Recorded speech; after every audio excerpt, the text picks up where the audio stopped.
আসসালামু আলাইকুম। হ্যালো বন্ধুরা, দেখতে পাচ্ছেন এখানে একটি সুন্দর কাঁথা আছে যেটাকে নকশি কাঁথা বলা হয়। আপনারাও অনেক গল্পে পড়েছেন নকশি কাঁথার মাঠ, রূপাই আর সাজুর গল্প।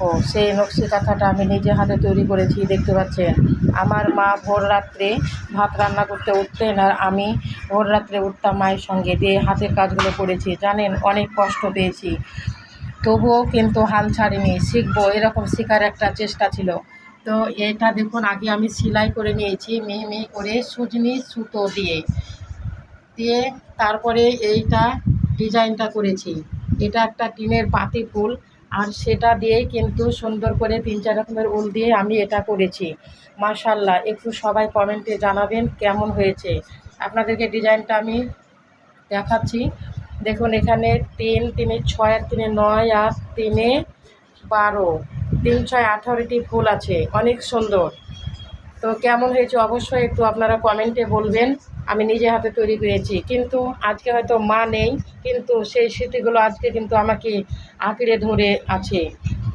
আমার মা ভোর রাত্রে রান্না করতে উঠতেন আর আমি মায়ের সঙ্গে উঠে এই কাজগুলো আমি করতাম। তো বন্ধুরা, কেমন হয়েছে একটু কমেন্টে জানিয়ে যাবেন। সবাই ভালো থাকবেন, পাশে থাকবেন। আল্লাহ হাফেজ।